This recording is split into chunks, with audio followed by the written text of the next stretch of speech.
amor, amor.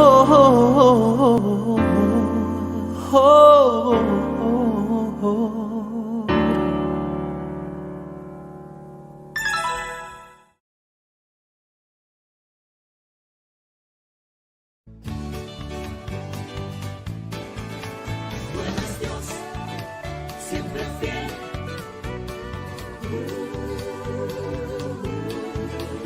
Bueno es Dios, siempre fiel.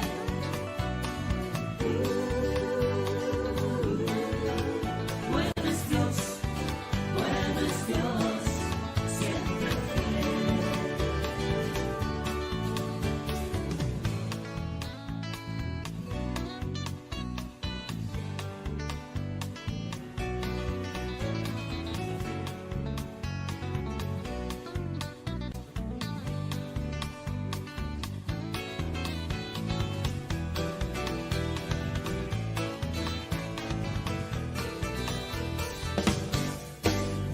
bueno es Dios, siempre fiel.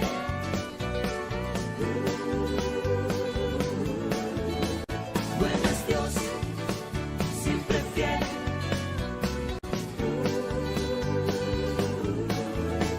Bueno es Dios, bueno es Dios, siempre fiel.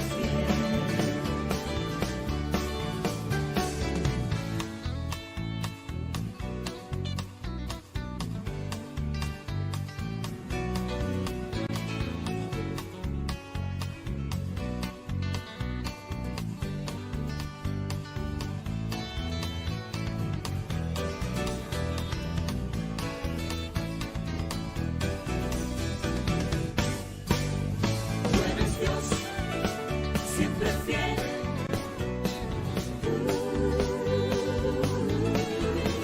Bueno es Dios, siempre fiel.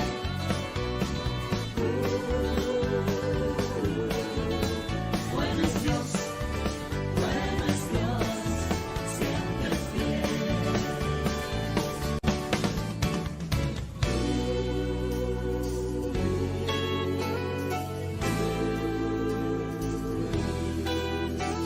Mi dueño eres tú, y con la fe veo claramente que bueno es Dios, siempre fiel.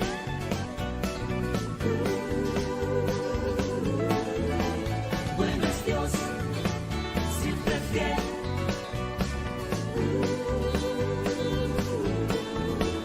Bueno es Dios, bueno es Dios, siempre fiel.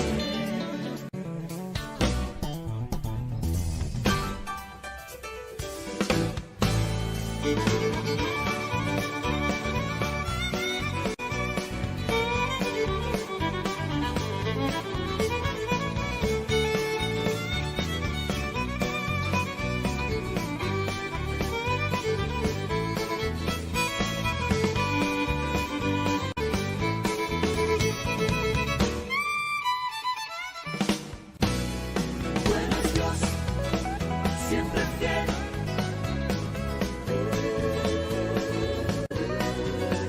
Bueno es Dios, siempre fiel.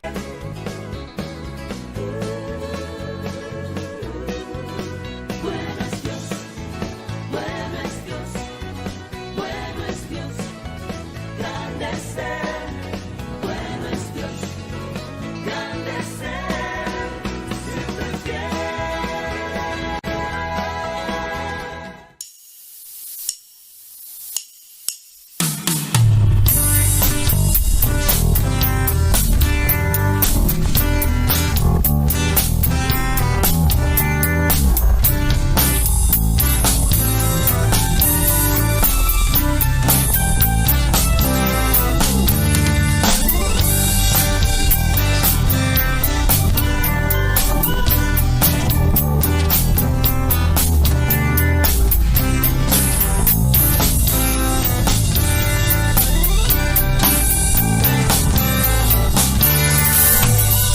Como soy, Señor, sin nada que ofrecer más que mi canción. No tengo más que darte, pues todo es tuyo, Señor.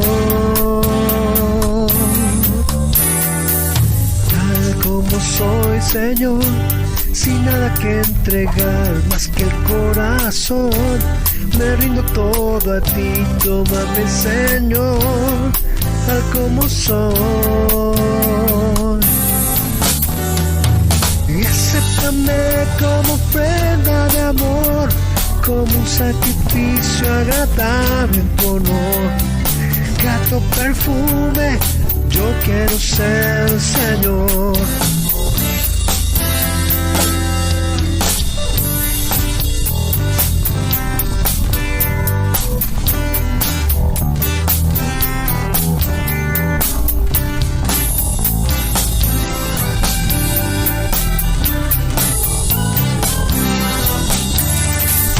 Tal como soy, Señor, sin nada que ofrecer más que mi canción. No tengo más que darte, pues todo es tuyo, Señor. Tal como soy, Señor, sin nada que entregar más que el corazón. Me rindo todo a ti, tómame, Señor, tal como soy, como soy. Acéptame como ofrenda de amor, como un sacrificio agradable en tu honor. Grato perfume, yo quiero ser, Señor. Acéptame como ofrenda de amor, como un sacrificio agradable en tu honor. Grato perfume, yo quiero ser, Señor. Acéptame como ofrenda de amor, como un sacrificio agradable en tu honor. Grato perfume, yo quiero ser, Señor.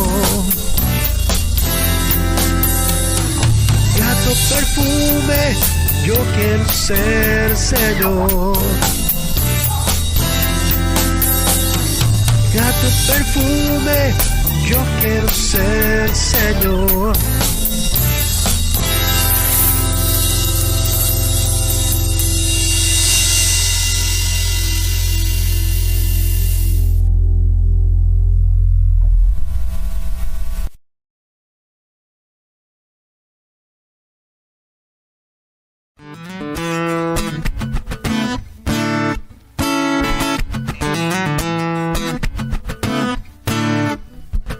Por lo demás, hermanos míos, fortaleceos en el Señor y en el poder de su fuerza.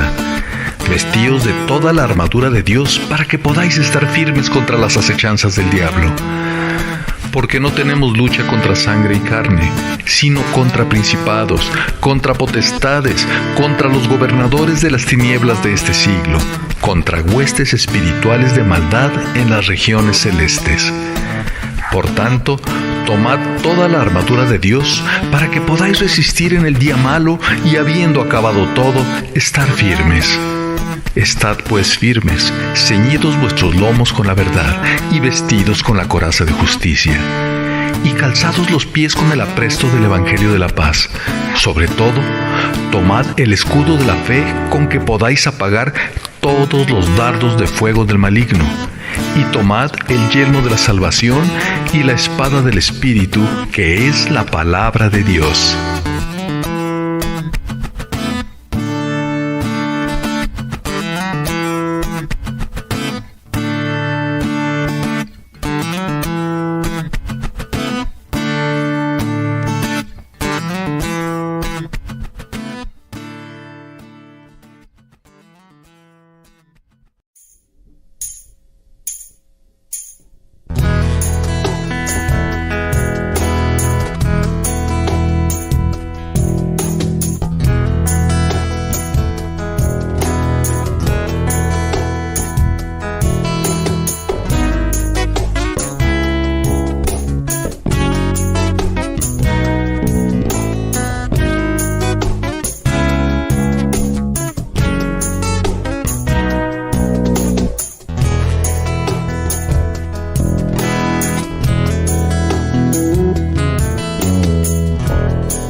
mi alma estar en tu presencia,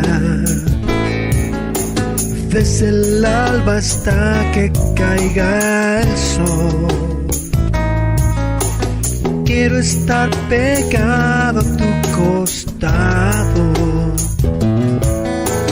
jamás cerca de tu corazón. Quiero estar a la sombra de tus alas.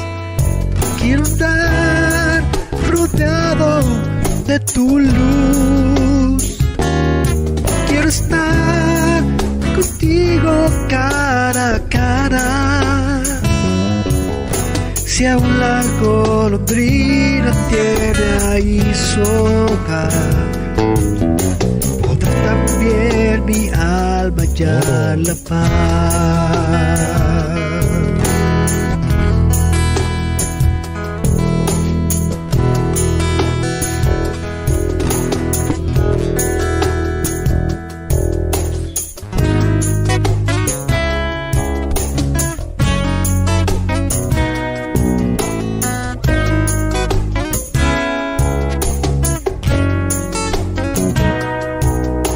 Anhela mi alma estar en tu presencia y escuchar tu voz una vez más. Poder hallar la calma en la tormenta,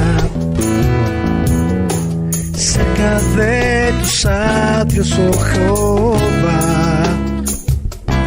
Quiero estar a la sombra de tus alas. Quiero estar rodeado de tu luz. Quiero estar contigo cara a cara. Si aún la golondrina tiene ahí su hogar, podrá también mi alma hallar la paz. Quiero estar a la sombra de tus alas. Quiero estar rodeado de tu luz. Quiero estar contigo cara a cara. Si aún la golondrina tiene allí su hogar, podrá también mi alma hallar la paz. Si aún la golondrina tiene allí su hogar, podrá también mi alma hallar la paz.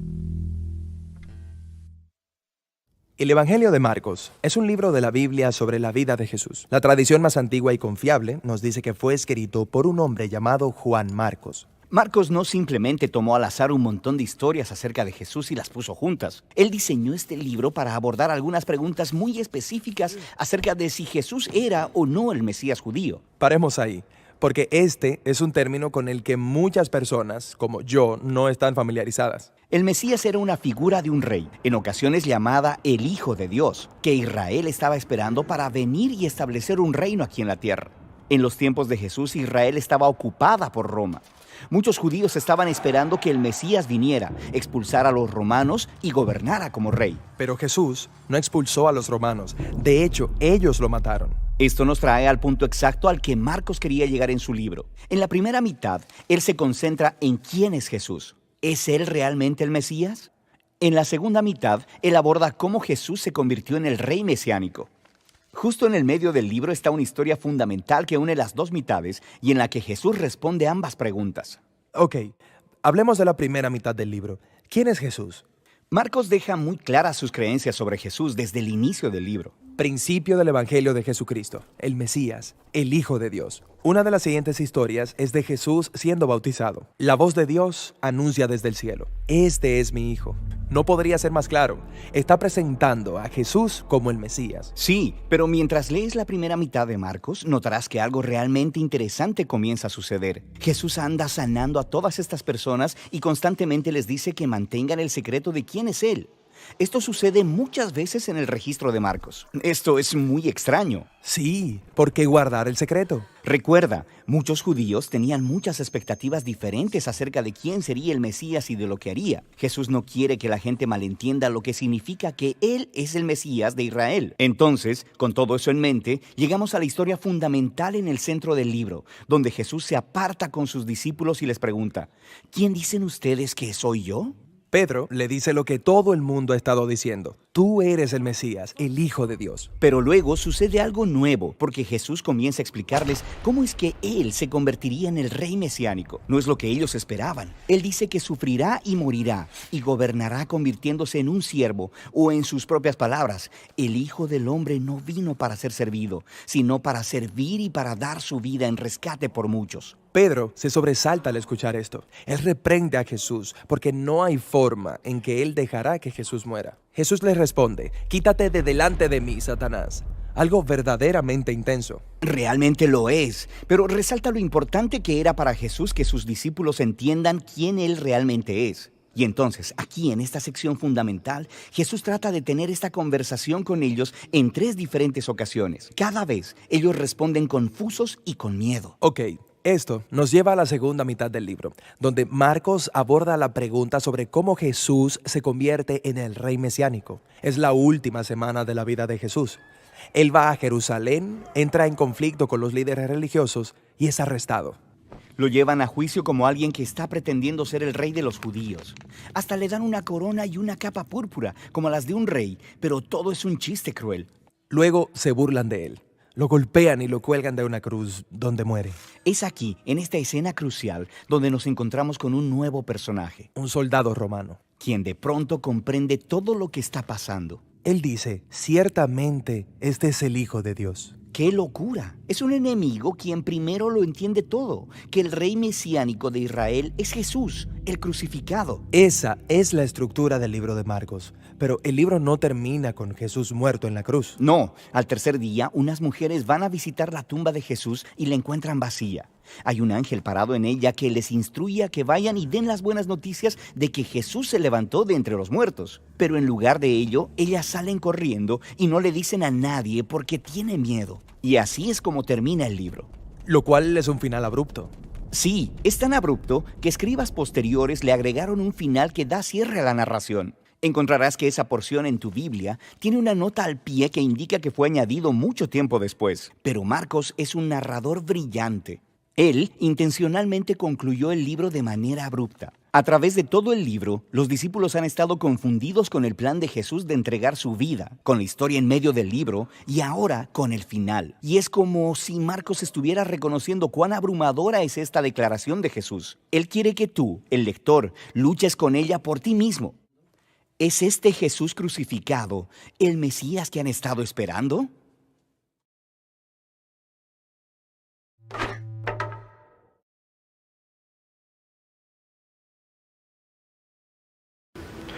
Familia, acompáñenme nuevamente al Evangelio de Marcos, por favor.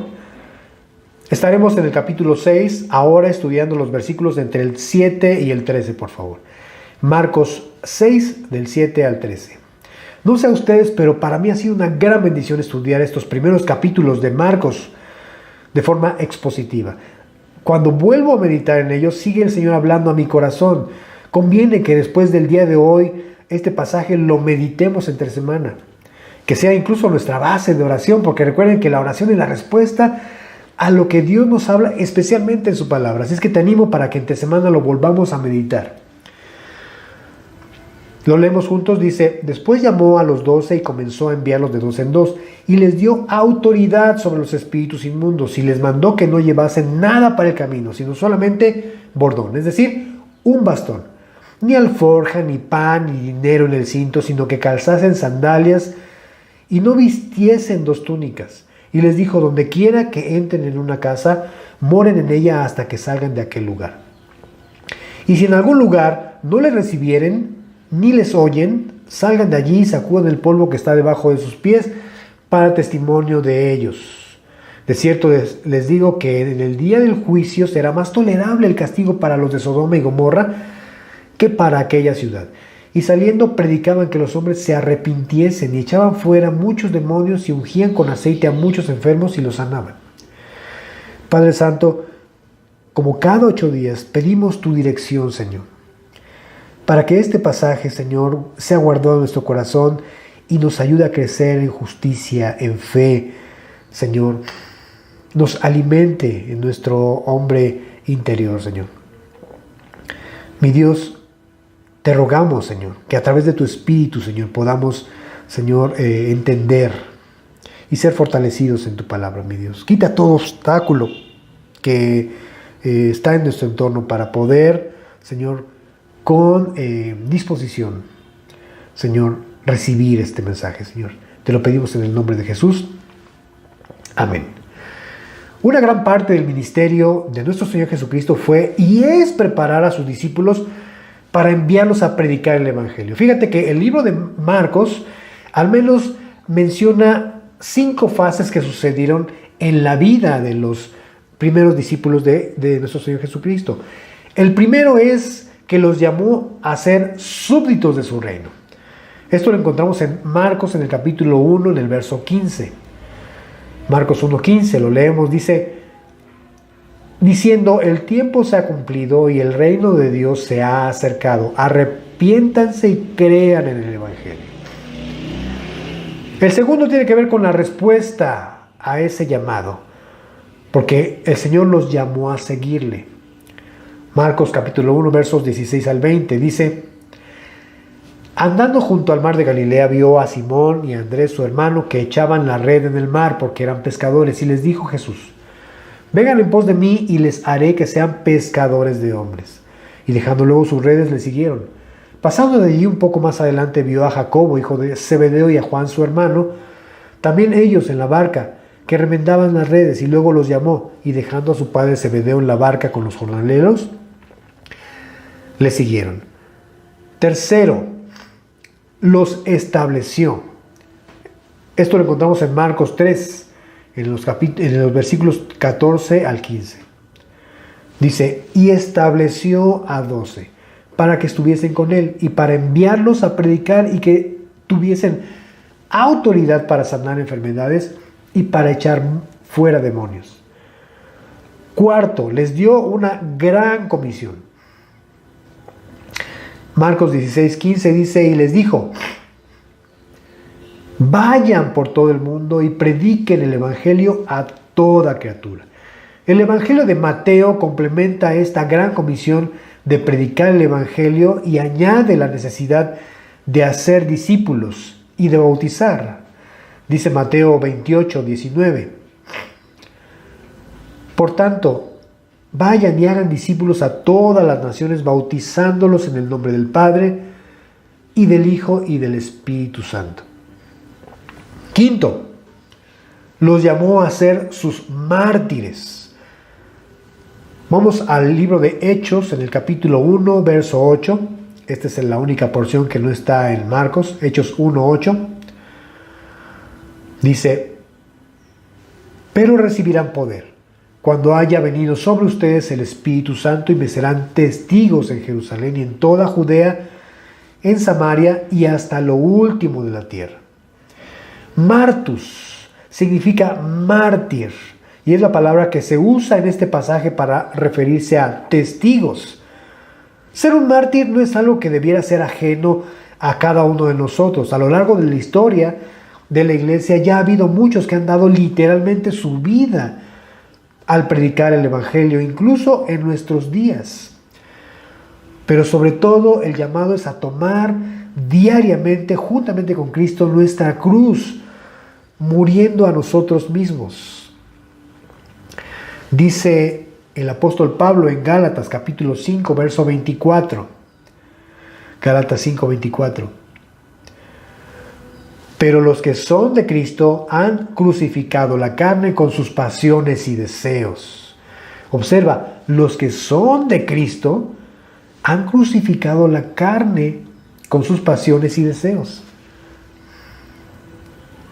Quienes todos los días deciden morir entonces a sí mismos, no identificándose con el mundo, a estos se les puede reconocer entonces como mártires o testigos de Cristo. Jesús dijo a sus discípulos en Mateo capítulo 16, versos 24 y 25, Mateo 16, 24 y 25, entonces Jesús dijo a sus discípulos: si alguno quiere venir en pos de mí, niéguese a sí mismo y tome su cruz y sígame, porque todo el que quiera salvar su vida, ¿qué dice? La perderá.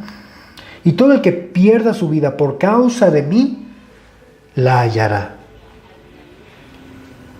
Esto es el principio para ser testigos del Señor. Todos estamos llamados a negarnos a nosotros mismos, a ir en pos del Señor y convertirnos en sus testigos. Pero eso supone una tarea, yo diría, imposible para nosotros, por nuestra naturaleza. Por eso el Señor en su gracia ha provisto a su Espíritu Santo. Por eso el pasaje que leímos en su debido orden cronológico dice: primero, recibirán poder cuando haya venido sobre ustedes el Espíritu Santo. Y ya una vez eso, serán mártires, serán testigos. Eso de que recibirán poder, la palabra poder es la palabra dunamis, que significa fuerza, capacidad, potencia, que por cierto es el mismo nombre que recibió el explosivo dinamita. Así que esta es la forma de la fuerza, la capacidad que tenemos de ser sus testigos o mártires, pues, y esto es a través de su Espíritu Santo. Lo hemos mencionado muchas veces. Sus discípulos, por ejemplo, de Jesús, al momento de estar Él en la cruz, todos huyeron, se escondieron entre la multitud, atemorizados, porque no querían que no querían que los identificaran con Jesús, pero solamente uno de ellos decidió negarse a sí mismo y permanecer a los pies de Jesús. Esto es Juan, el apóstol Juan. Es interesante que a lo largo de la historia sabemos que todos los demás discípulos fueron, aparte de perseguidos, muertos de manera cruel, asesinados. Solamente Juan vivió hasta sus últimos días anciano y recibió la mayor revelación del Apocalipsis.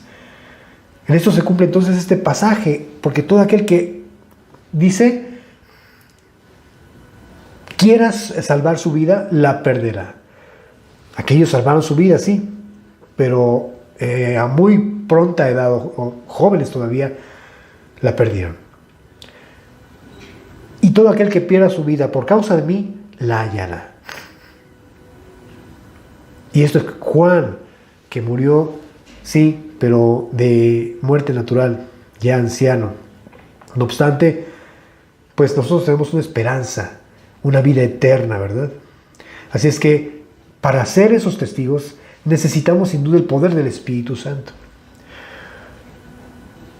Y es que los hombres del Maestro eran hombres comunes y corrientes que recibieron un llamado extraordinario. Repite conmigo: hombres comunes y corrientes recibiendo un llamado extraordinario.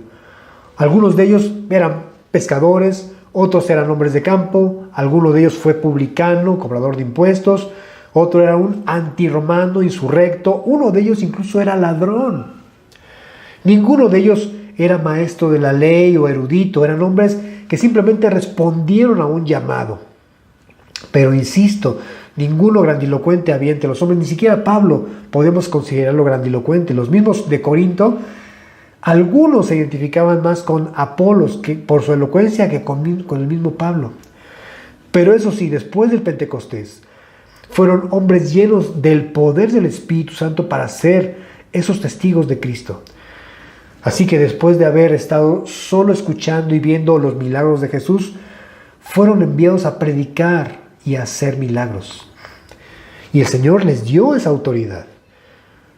A lo largo de nuestro estudio de Marcos hemos visto que Cristo mostró su autoridad sobre los espíritus inmundos. ¿Recuerdas aquel hombre en la sinagoga en el capítulo 1 que estaba poseso de un espíritu maligno, como fue liberado por Jesús? O aquel hombre de Gadaria, que el mismo espíritu, que era una legión, vino y se postró delante de Jesús. Y Jesús le quitó esas cadenas de opresión, de esclavitud que tenía ese hombre. El Señor entonces tenía autoridad sobre los espíritus inmundos, sobre las enfermedades. Vimos muchas sanidades, entre ellos aquel leproso, aquel hombre paralítico que fue bajado por sus amigos del techo, aquel hombre de la mano seca, en fin. También tenía autoridad sobre los elementos naturales. ¿Recuerdas aquella tormenta cuando Dios ordenó a la tempestad callar y de repente se hizo una grande bonanza? Y los discípulos asombrados dijeron: ¿quién es este hombre que hasta el viento y la mar le obedecen? Pues es Dios. Él tenía autoridad también sobre la muerte. ¿Recuerdas a la hija de Jairo? Ya muerta, el Señor la tomó de la mano y la levantó y le devolvió la vida. Y esta autoridad es la que dio a sus discípulos. Leemos nuestro pasaje, Marcos 6, verso 7, dice: después llamó a los 12 y comenzó a enviarlos de dos en dos, y les dio autoridad sobre los espíritus inmundos. Más adelante el Evangelio dice que esa autoridad también fue dada para efectuar sanidades. Jesús envió a sus discípulos a atacar simplemente el reino del Señor, porque sabes, tú y yo libramos una batalla espiritual que, por cierto, conviene jamás ignorarla. Debemos estar todo el tiempo preparados para lidiar con esa guerra espiritual. Recuerden que la victoria no la tenemos a través de nuestros méritos ni de nuestras fuerzas, sino a través de la óptica de Dios, porque Cristo ha vencido las tinieblas a través de su sacrificio en la cruz del Calvario. Así es que todos estamos llamados a lidiar en esa guerra. Por favor, nadie se descuide en esa batalla. Estamos llamados a aportar nuestra armadura de la fe. Así es que Jesús envió a sus discípulos a atacar el reino de Satanás, dándoles autoridad sobre los espíritus inmundos. Esto significa que hicieron las mismas señales que el Señor Jesús hacía, lo cual evidenciaba que Él los había enviado. Lee conmigo al respecto en Hebreos capítulo 2, versos 3 al 4. Hebreos 2, 3 al 4. Dice: ¿cómo escaparemos nosotros si descuidamos una salvación tan grande, la cual, habiendo sido anunciada primeramente por el Señor, nos fue confirmada por los que oyeron, testificando Dios juntamente con ellos con señales y prodigios y diversos milagros y repartimientos del Espíritu Santo según su voluntad? Entonces, esa salvación dada por el Señor, primero enseñada por el Señor y confirmada por sus discípulos a través de prodigios, milagros y repartimientos del Espíritu Santo según su voluntad. Ciertísimamente estas fueron las señales que acompañaron a los primeros mensajeros del Señor. Y me refiero no solamente a sus apóstoles, a los 12, sino también a los demás discípulos. Al respecto de los apóstoles, dice Pablo en 2 de Corintios capítulo 12, verso 12. 2 de Corintios 12, 12. Con todo, las señales de apóstol han sido hechas entre ustedes en toda paciencia por señales, prodigios y milagros. De esta manera Pablo les autentificaba a los corintios su ministerio apostólico, porque recuerden, había un grupo en Corinto que dudaban de que él fuese apóstol de Cristo porque él no estuvo entre los 12. Pero las evidencias de su apostolado también lo seguían a través de las señales, prodigios y milagros. En esto queda claro que Pablo era apóstol de Cristo. Y es que también los otros apóstoles del Señor habían hecho o habían sido acompañados por estas señales y milagros. Lo describe el capítulo 5 del libro de los Hechos, Hechos 5, verso 12, que dice que por mano de los apóstoles se hacían muchas señales y prodigios. lo cual sin duda era evidencia que autentificaban a los apóstoles.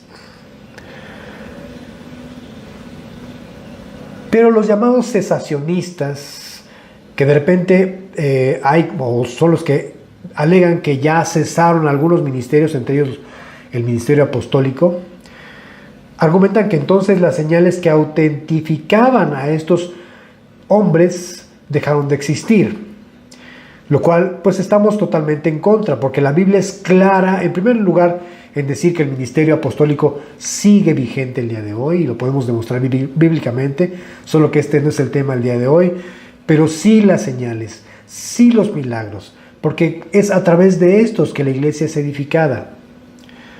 En principio, las señales y milagros no solo fueron dados, por cierto, a los apóstoles. Jesús, aparte de los 12 apóstoles, tenía otros discípulos. Lucas en el capítulo 10 enseña que en un momento posterior eligió a 70 para ir en una misión similar a la que hoy estamos estudiando de los 10. Y les dijo que hicieran sanidades. Y ahí mismo en el verso 17, Lucas 10:17 dice que los demonios también a ellos se les sujetaban. Entonces, en primer lugar, las señales y milagros también acompañaron a otros discípulos. También encontramos en este mismo evangelio, en el capítulo 16, Marcos 16, verso 17, que Jesús dice: y estas señales seguirán a los que creen. En mi nombre echarán fuera demonios y hablarán nuevas lenguas. Aunque esto se entiende sucedió principalmente después del Pentecostés, con la llegada del Espíritu Santo, esto entonces no solamente involucró a los apóstoles, sino también a todos aquellos que creyeron y que creen. Más adelante Pablo enseña que dentro de las operaciones del Padre, o llamados también energemas, que son para la edificación de la iglesia, se encuentran los dones de sanidades y el hacer milagros. En 1 Corintios capítulo 12, los versículos 9 al 10a, dice así, 1 Corintios 12, 9 al 10. Dice: a otro fe por el mismo Espíritu, y a otro dones de sanidades por el mismo Espíritu. A otro el hacer milagros. Así que los milagros y las sanidades no han dejado de tener vigencia hasta el día de hoy. Pidamos al Señor que en su gracia siga edificando a su iglesia a través de estas operaciones para testimonio, no solamente a los creyentes, sino también a los que todavía no creen, a los que no se han acercado al Señor. Para ello necesitamos, mis queridos hermanos, una dependencia del Señor, una dependencia de su Espíritu Santo. Porque, como lo leímos en el libro de los Hebreos, las evidencias del mensaje de los apóstoles estaban determinadas de acuerdo al Espíritu Santo conforme a su voluntad. Leemos ahí mismo en Marcos, en el capítulo 6, entre los versículos 8 y 9, dice: y les mandó que no llevasen nada para el camino, sino solamente bordón, ni alforja, ni pan, ni dinero en el cinto, sino que calzasen sandalias y no vistiesen 2 túnicas. Y les dijo: donde quiera que entren en una casa, moren en ella hasta que salgan de aquel lugar. Una completa dependencia del Señor. Con esta experiencia el Señor les envió a confiar en su fidelidad y en su provisión. Ellos sabían que aquella ocasión en el Sermón del Monte Jesucristo les enseñó diciendo, ahí en Mateo capítulo 6, en los versos 31 al 33, Mateo 6, 31 al 33, que no se afanasen diciendo: ¿qué comeremos? ¿Qué beberemos o qué vestiremos? Porque los gentiles, dice Jesús, buscan todas estas cosas, pero su Padre Celestial sabe que tienen necesidad de todas estas cosas. Mas busquen primeramente el reino de Dios y su justicia, y todas estas cosas les serán añadidas. Así que era el momento de experimentar en primera mano esta promesa. Aunque pudo haber sido muy difícil Ellos vieron la fidelidad del Señor durante ese tiempo, durante esa expedición a predicar el Evangelio a varias aldeas. Y esto lo confirma el Evangelio de Lucas en el capítulo 22, en el verso 35. Lucas 22, 35. Jesús les dijo, cuando les envié sin bolsa, sin alforja y sin calzado, ¿les faltó algo? Y ellos dijeron, nada. Una completa dependencia del Señor. ¿De qué forma el Señor mostró su fidelidad para con ellos durante ese tiempo que fueron a predicar? Mateo 10, entre los versos 9 al 10 dice, ese es el pasaje paralelo a lo que estamos leyendo en Marcos, dice, no se provean de oro, ni plata, ni cobre en sus cintos, es decir, no lleven dinero, ni de alforja para el camino, ni de 2 túnicas, ni de calzado, ni de bordón. Aquí, mientras Marcos dice que lleven bordón, aquí que no lleven bordón, y esto para muchos significa que no llevasen 2 bordones, o sea, 2 bastones, pues. Porque el obrero es digno de su alimento. El obrero es digno de su alimento. Es decir, el obrero espiritual es digno de su alimento. Esto también está, al igual que los milagros y las sanidades, también está vigente para la iglesia actual. Aunque todos los que ministramos, es decir, su servidor y cuantos ministran la palabra, estamos llamados a confiar en la fidelidad del Señor, ese mismo llamado tenemos todos como iglesia a ofrendar y a diezmar confiando en la fidelidad del Señor. Justamente Pablo, hablando a una congregación, a una iglesia que practicaba los dones, pero era inmadura, es decir, me refiero a la iglesia de Corinto, que constantemente había grupos que cuestionaban mucho a Pablo respecto a su derecho como apóstol. En el capítulo 9, entre los versículos del 7 al 3, del 7 al 13 dice así, 1 Corintios 10, 7 al 13. Déjenme ver si es justamente 1 Corintios 9.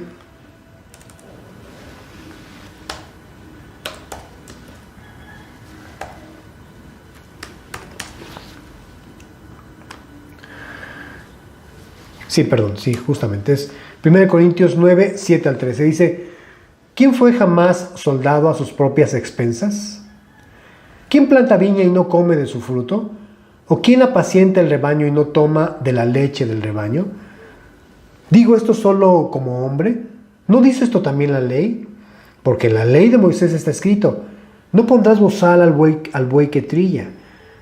¿Tiene Dios cuidado de los bueyes? ¿O lo dice enteramente por nosotros? Pues por nosotros escribió, porque con esperanza debe arar el que ara, y el que trilla con esperanza de recibir el fruto. Si nosotros sembramos entre ustedes lo espiritual, ¿es gran cosa si segáramos de ustedes lo material?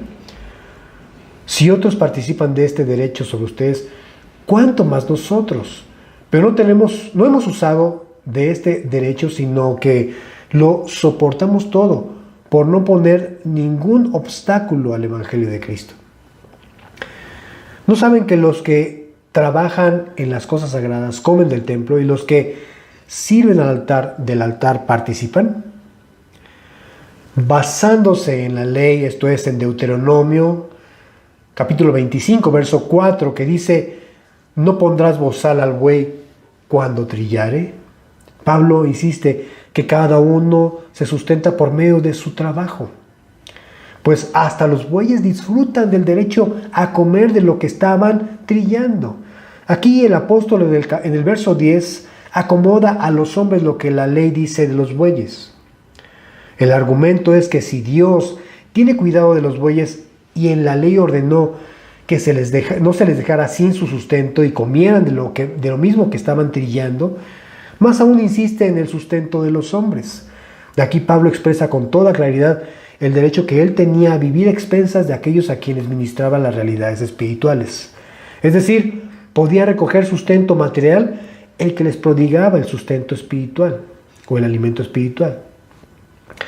El mismo apóstol Pablo dice en 1 Timoteo capítulo 5, versos 17 al 18, 1 Timoteo 5, 17 al 18. Los ancianos que gobiernan bien sean tenidos por dignos de doble honor, mayormente los que trabajan en predicar y enseñar. Pues la Escritura dice, no pondrás bozal al buey que trilla, y digno es el obrero de su salario. Insisto, el obrero en las cosas espirituales. Él es digno de su sustento. Aun cuando no usaba de este derecho Pablo para no impedir el avance del Evangelio, es decir, no poner obstáculo entre el Evangelio y los de Corinto, hace una comparación con los sacerdotes de la ley, quienes participaban de lo ofrecido en sacrificio a Dios. Entonces Jesús envía a estos primeros a predicar como una provisión de Dios para compartir las verdades espirituales. Y como enviados de Dios, también pues dependientes de Dios. No como un voto de pobreza, sino como un voto de confianza en Dios. Porque el Señor ha dicho, no te dejaré, ni te desampararé. Pero qué bendición tenemos nosotros como iglesia de Dios, de actuar en obediencia en primer lugar y en amor hacia quienes nos enseñan las Escrituras. Gálatas capítulo 6, verso 6 dice así: el que es enseñado en la palabra, haga partícipe de toda cosa buena al que lo instruye. Por cierto, como a colación, esta semana los medios publicaron o anunciaron que el cardenal Norberto Rivera está gravemente hospitalizado por contagio de COVID. Al parecer sus familiares, buscando hospitalizarlo, no encontraron lugar como lo que está sucediendo hoy por hoy. Y lo ingresaron a una clínica particular. Lo malo es que no hay recurso para poder solventar el gasto de esta hospitalización y la iglesia no responde. Sí tiene él como obrero derecho a su seguro social, pero en estas circunstancias de urgencia tenían que hospitalizarlo y ahora no hay recursos para poder sufragar este gasto. Y lo dicen los medios, no lo digo yo, lo han dejado solo. Hace unos días escuchaba a Joaquín López Dóriga dar esta noticia diciendo, ¿dónde están los hombres ricos?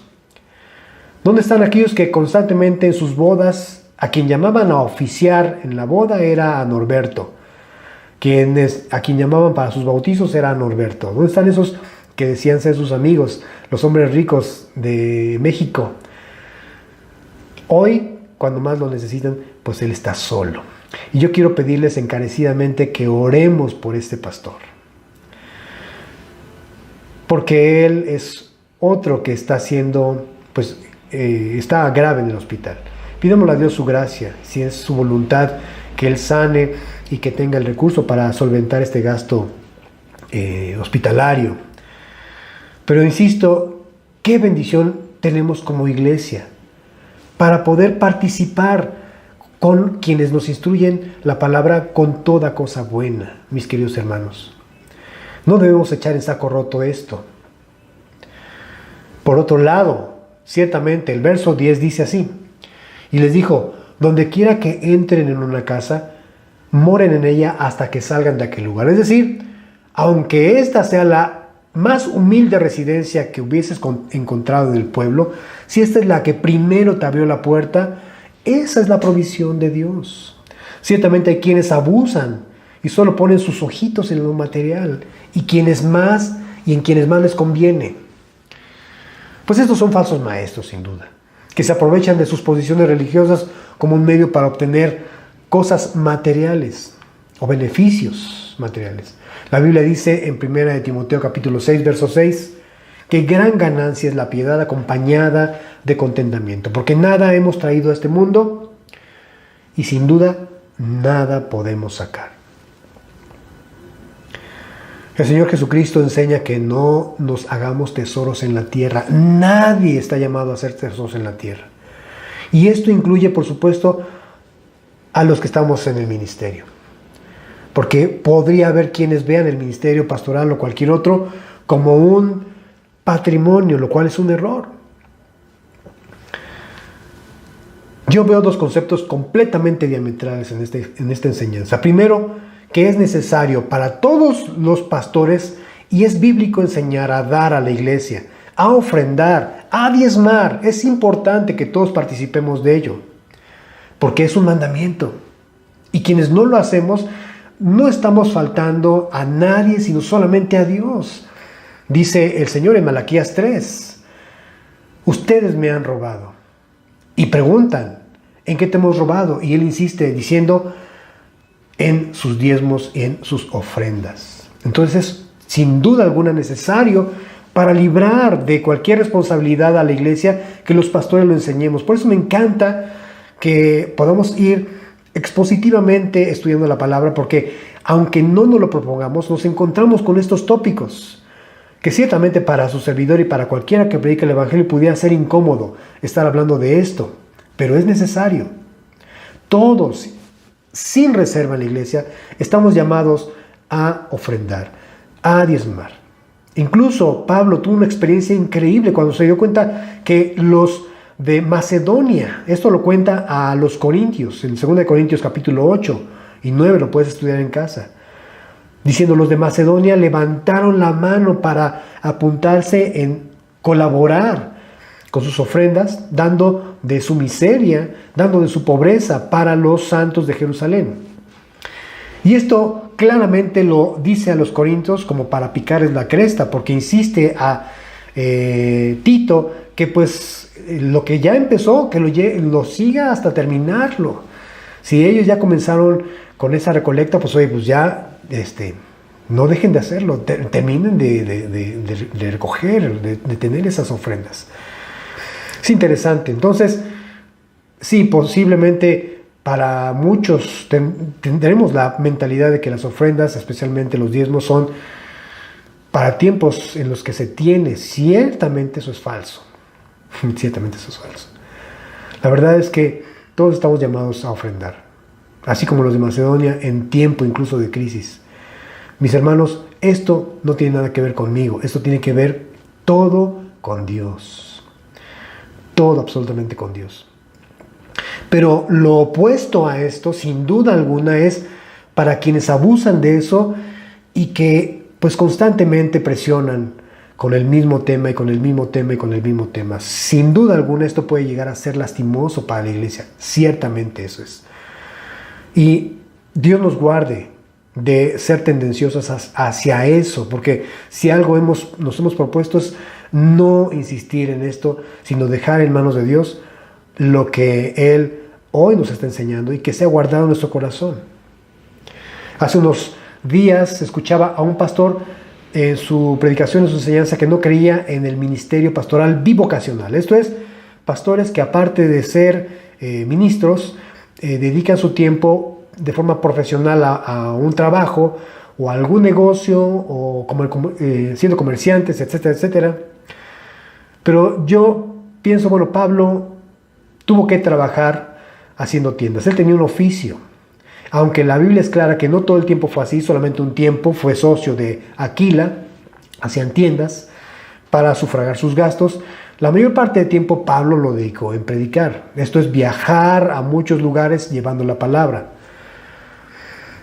Pero pienso en personas, en pastores que son papás. Recuerdo a Raibet Frank, ustedes recuerdan, nuestro amigo, el pastor Raibet, que hoy radica en Ensenada.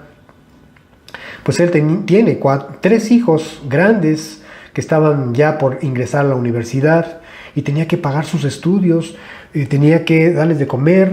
Inició un pequeño ministerio pastoral aquí en Temisco con una iglesia muy pequeña. Definitivamente el tema de las finanzas estaba por los suelos ahí en la iglesia, así es que él tenía que trabajar. Y él era misionero. Y no era misionero de los United States, es decir, no estaba sostenido por una iglesia en Estados Unidos, sino era enviado por una iglesia en Venezuela. Y tú sabes la crisis que está en Venezuela. Pues eso es vivir de la fe. Insisto, aún así, qué bendiciones para la iglesia poder contribuir, poder participar en el ministerio pastoral. ¿Cómo? De acuerdo a las Escrituras, haciendo partícipe de toda cosa buena a quien instruye en la palabra. Oremos por liberalidad en el tema de las ofrendas y los diezmos, pues Dios lo ha establecido como un mandamiento, mis queridos hermanos. Sigamos leyendo. El Evangelio es para todos. Lamentablemente, no todos responden al Evangelio.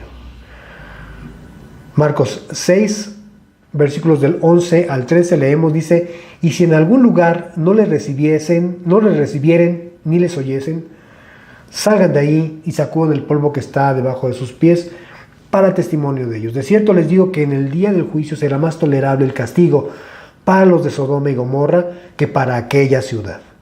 Y saliendo predicaban que los hombres se arrepintiesen y echaban fuera muchos demonios y ungían con aceite a muchos enfermos y los sanaban. Sacudir el polvo de los pies era una manera tradicional judía de expresar desprecio hacia los gentiles. Pero Jesús lo aplica como una señal de juicio contra los judíos que rechazaban el Evangelio, diciendo: de cierto les digo que en el día del juicio será más tolerable el castigo para los de Sodoma y Gomorra que para aquella ciudad. Inevitablemente los apóstoles fueron tratados de la misma manera que Jesús había sido tratado anteriormente. ¿Recuerdan hace 8 días en Nazaret? Acompáñame a Mateo capítulo 10, versos 24 al 25. Mateo 10, 24 al 25. Y esto sigue siendo una realidad y seguirá siendo una realidad en nuestros días. El Señor dice: el discípulo no es más que su maestro, ni el siervo más que su señor. Bástele al discípulo ser como su maestro y al siervo como su señor. Si al padre de familia le llamaron Belcebú, ¿cuánto más a los de su casa? Como les decía, trataron mal a Jesús. Ven qué interesante, cuando llegó a Gadaria, los oriundos de ahí, ¿qué le dijeron al Señor? Después de que los cerdos se precipitaban al mar con los demonios, que saliera de sus entornos. Y él, ¿qué les dijo? O aceptó, pues, salió de sus entornos, ¿verdad? Pero cuando el hombre que había sido libre de ese azote demoníaco le dijo al Señor que quería acompañarlo, el Señor le dijo que no. Fíjate qué interesante. A los rebeldes les dice que sí en esta ocasión, y a quien cree y recibe la sanidad, a ese le dice que no, por una razón: para que se quedara a llevar este testimonio a los suyos. Me encanta, el Señor siempre pone apodos a todos, ¿verdad? Por ejemplo, a los hijos de Zebedeo les llamó hijos del trueno porque eran muy enojones.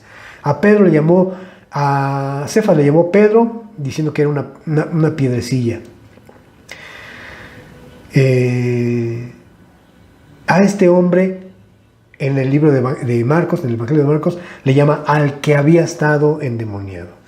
Qué interesante, ¿no?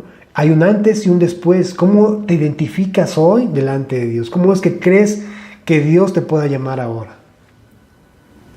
Como el que recibe el Evangelio, como el que cree y depende del Señor, como el que tiene la autoridad del Señor.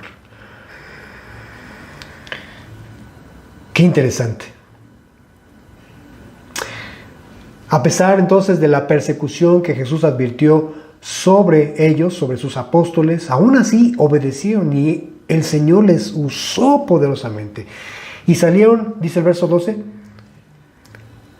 predicaban que los hombres se arrepintiesen. Y saliendo predicaban que los hombres se arrepintiesen y echaban fuera muchos demonios y ungían con aceite a muchos enfermos y los sanaban. Entonces, con este pasaje, mis queridos hermanos, se cumple la promesa que hizo Jesús a esos primeros discípulos, ese grupo de pescadores en Marcos 1:17, que les dijo: vengan en pos de mí y haré que sean pescadores de hombres. Conclusión. Estos fueron hombres comunes y corrientes como lo somos nosotros, pero respondieron a un llamado extraordinario. Estamos nosotros viviendo tiempos muy difíciles, mis queridos hermanos. La muerte se ha vuelto tan cotidiana en nuestros días. Ya el sistema de salud en México casi está colapsado. Lo que se temía ya está sucediendo. Los hospitales ya no tienen camas disponibles para tantos enfermos contagiados de COVID que no cesan. El escenario está empeorando. Y lo peor es que ni siquiera los pacientes pueden estar en casa porque ahora ya hay hasta desabasto de oxígeno, hay desabasto de medicamentos. Sin tomar en cuenta que el costo de atención de un paciente COVID en casa es muy alto, económicamente hablando. Si alguna vez la mies, es decir, la cosecha, ha estado lista, es ahora. Hoy los discípulos de Cristo tienen que responder a ese llamado extraordinario. Roguemos al Señor de la cosecha que envíe obreros. Yo no sé si tú quieres responder a ese llamado. Puedes permanecer en tu lugar si tú quieres, pero la invitación está hecha. No va a ser fácil. Jamás alguien dijo que lo fuera. Ya lo acabamos de ver. Pero también el Señor promete que Él dará su autoridad. Los discípulos pasaron de estar en la academia a estar en el campo. Les dijo Jesús: den de gracia lo que de gracia recibieron.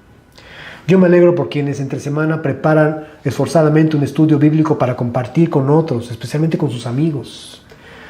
Doy gracias a quienes en el trabajo no esconden que son creyentes y con su testimonio, más que con sus palabras, convencen a muchos. Doy gracias a Dios por quienes se toman un tiempo para estar intercediendo entre semana por México, por sus amigos, por sus familiares. Hoy es el tiempo de que esos hombres y mujeres ordinarios respondan a ese llamado extraordinario. Creo que cada vez más vamos a ver el tiempo transcurriendo más rápidamente. Nuestras vidas tienen que tener un significado como creyentes, como discípulos de Cristo. Hermanos, oremos al Señor, que Él envíe más personas. Tienes amigos a tu alrededor. Tienes familiares a tu alrededor. Necesitamos, en primer lugar, testificarles con nuestros hechos de que Cristo vive en nosotros. Créanme, este es el tiempo de llevar el Evangelio, de enseñar a otros. Posiblemente dirás: es que yo no tengo el talento, la habilidad para usar las palabras. No te preocupes, da testimonio. Dirás: es que yo no sé tocar para cantar. No necesitas. Da testimonio. Prepara tu corazón como Esdras para inquirir en la palabra de Dios. Deja que el Espíritu Santo te lleve a la palabra de Dios. Y cuando sea necesario, como dice la Escritura en 1 de Pedro, me parece que es el capítulo 2, el capítulo 1, verso 15, después se lo digo bien, o de una vez. Dice 1 de Pedro 1, 15.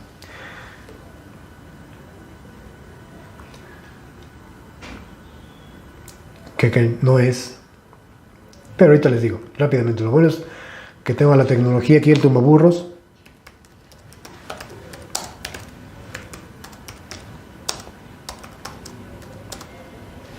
Sí, aquí está. Es 1 de Pedro 3.15. 1 de Pedro 3.15. Dice: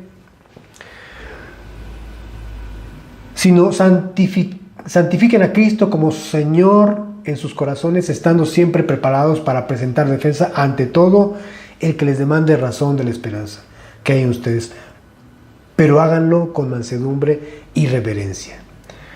Sí, estemos preparados para presentar defensa con mansedumbre y reverencia a todo aquel que nos demanda testificar de eso que ya ha sido anunciado a nuestras vidas. Demos de gracia lo que de gracia hemos recibido, mis queridos hermanos. Amén. Padre Santo, gracias por el llamado que tú nos has extendido, Señor. Ciertamente, pocos responden, porque tú, Señor bendito, haces la invitación. No forzas a nadie. Pero qué hermoso es que como creyentes, como discípulos tuyos, mi Dios, ofrendemos nuestra vida como un instrumento en tus manos, Señor. Permite que a través de tu Espíritu Santo, Señor, podamos, Señor, ver cómo otros amigos, familiares, se acercan a ti, Señor, por la obra que tú has hecho en nuestras vidas, Señor. Mi Dios, gracias por respaldarnos cuando compartimos tu palabra. Gracias por escucharnos cuando intercedemos por alguna persona, Señor. Sin duda tú estás con nosotros, Señor. No nos has dejado solos y no nos dejarás. Tu promesa fue esa, que hiciésemos discípulos en todas las naciones, bautizándoles en el nombre del Padre, del Hijo y del Espíritu Santo, y tú estarías con nosotros todos los días, hasta el fin del mundo. Señor, y el tiempo de ese fin se aproxima. Rogamos, Señor de la mies, envía obreros a tu mies. En el nombre de Jesús. Amén.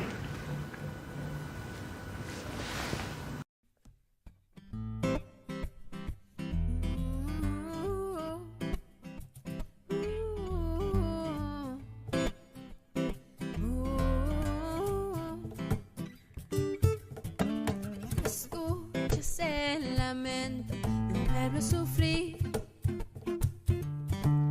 el clamor de tanta gente que puedes oír,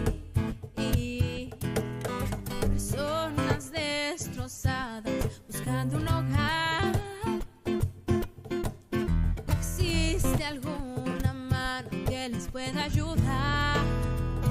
Y atrévete a mirar, a solo observar la gran necesidad.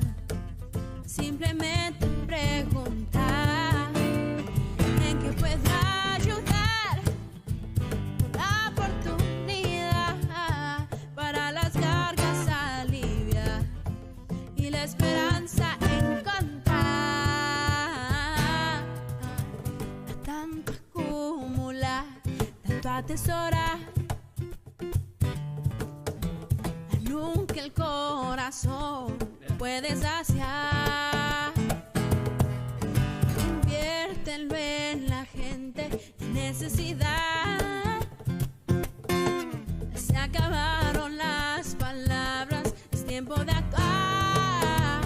Y atrévete a mirar, a solo observar la gran necesidad. Simplemente preguntar en qué puedo ayudar. La oportunidad para las cargas aliviar, la esperanza encontrar. No vuelvas la mirada ante tal necesidad. El amor de Dios está en ti, más bienaventurado es dar que recibir. Y atrévete a mirar, a solo observar la gran necesidad. Es simplemente preguntar en qué puedo ayudar. La oportunidad para las cargas aliviar y la esperanza encontrar. Y atrévete a mirar, solo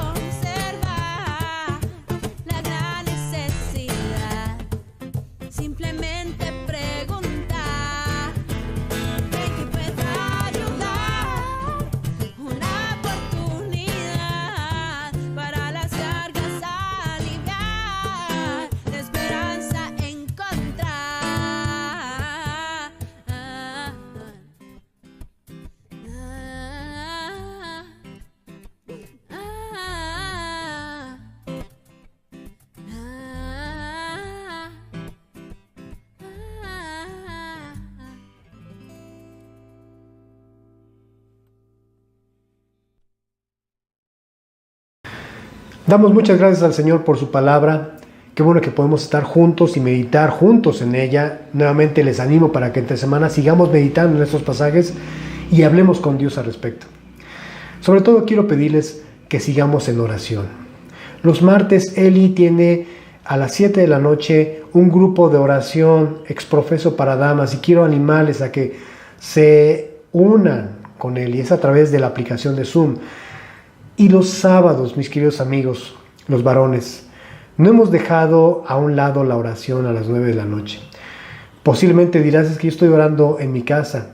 Sabes, yo lo creo, pero también el Señor nos ha llamado a perseverar en comunidad, orando.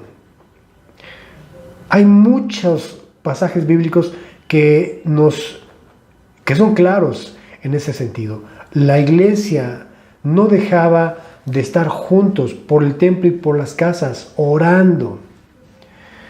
Mis queridos hermanos, es el tiempo de dejar un poquito nuestros intereses personales y quitarle un tiempo a nuestras ocupaciones que sin duda son importantes para dárselo a algo que sin duda es mucho más importante que orar. Nos estamos reuniendo a las 9 de la mañana los sábados y yo animo a los hombres que participen con nosotros orando. Yo veo largas filas de personas que están buscando comprar oxígeno para enfermos que tienen graves en sus casas. Veo filas de personas que quieren ingresar a un hospital sin éxito porque no hay lugar.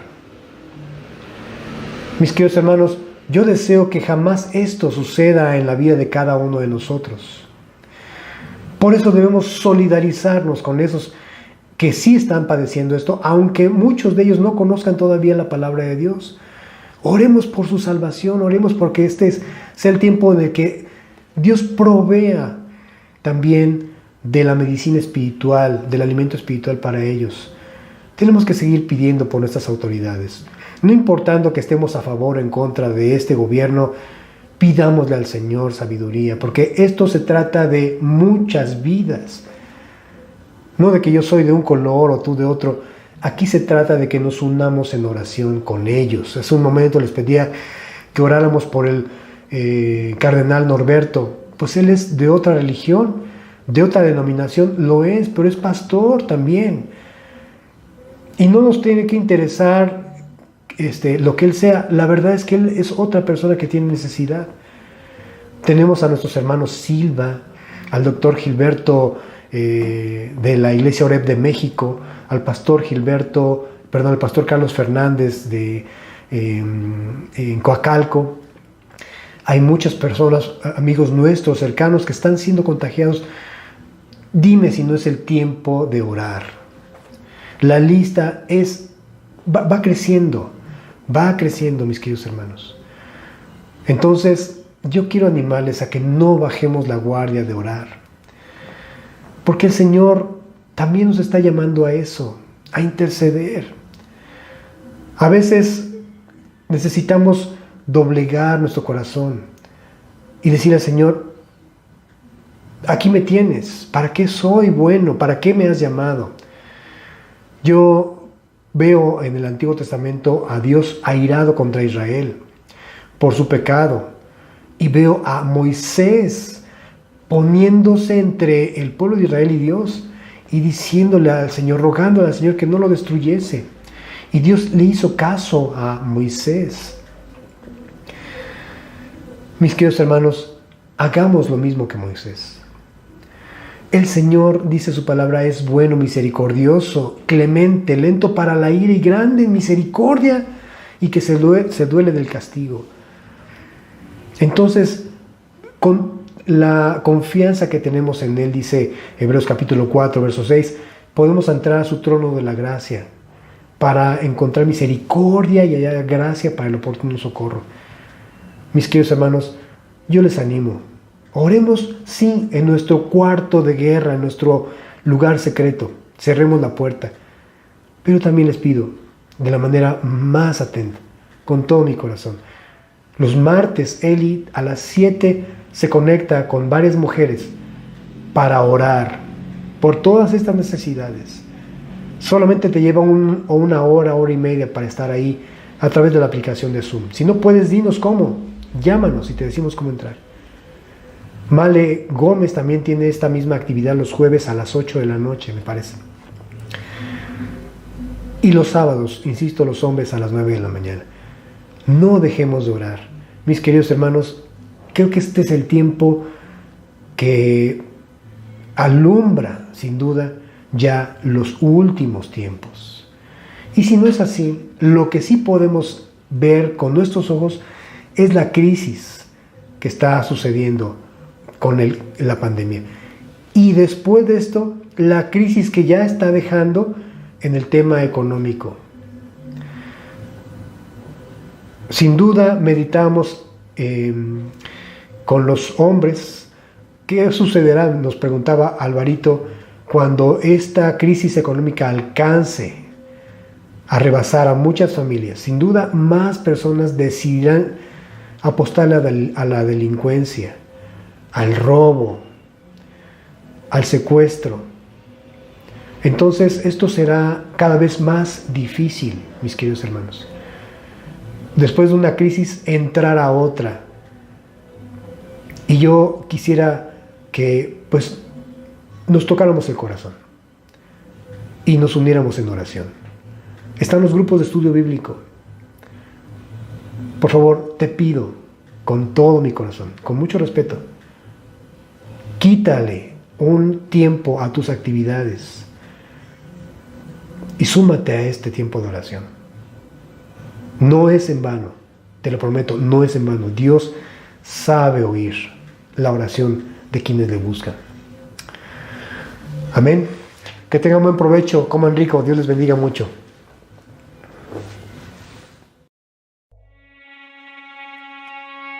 En la intimidad, Señor, quiero conocerte, porque no basta haber creído, tu rostro quiero ver.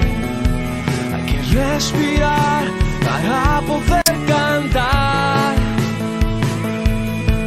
y ponerse de rodillas para volver a andar. En la intimidad me harás probar la miel, no me dejes en silencio, quiero escuchar tu voz.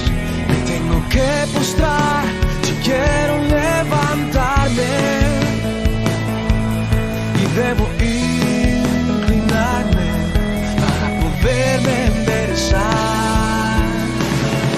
Señor, hazme conocer tus sendas, encamíname en tu verdad. Enséñame, tú eres mi Dios, pongo en ti mi esperanza. Acuérdate, Señor, tu ternura y amor.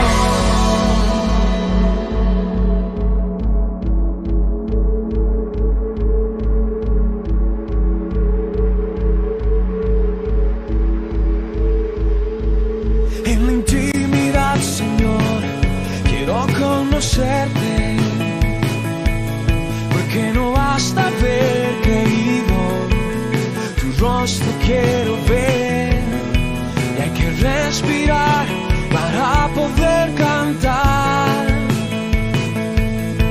y ponerse de rodillas para volver a andar. En la intimidad me harás probar la miel, no me dejes en silencio, quiero escuchar tu voz. Me tengo que postrar si quiero levantarme, y debo inclinarme para poderme enderezar. Señor, hazme conocer tus sendas, encamíname tu verdad. Enséñame, tú eres mi Dios, pongo en ti mi esperanza. Acuérdate, Señor, tu ternura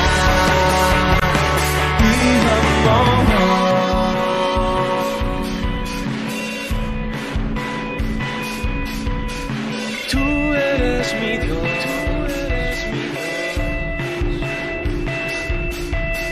Acuérdate, Señor, tu ternura y amor.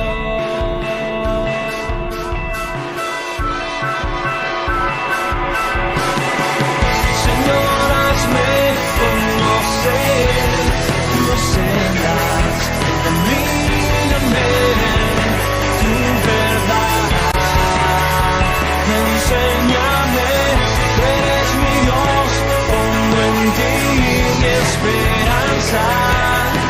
Acuérdate, Señor, de tu ternura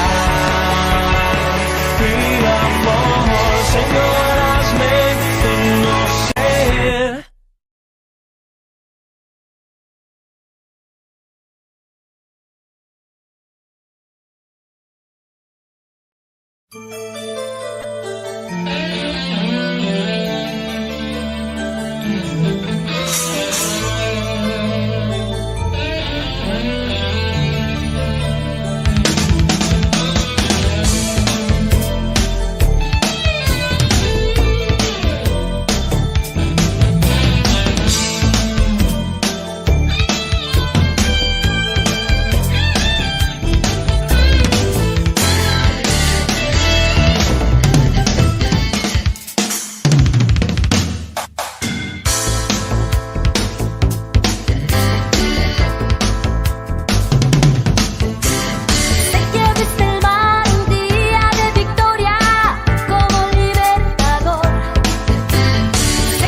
tierra seca. Un rayo de luz de repente en mi oscuridad. Fue algo así como estar en cadena perpetua. Y una mañana escuchar: te doy libertad. Gracias, Señor. Y siendo un vil pecador, hoy como en tu mesa.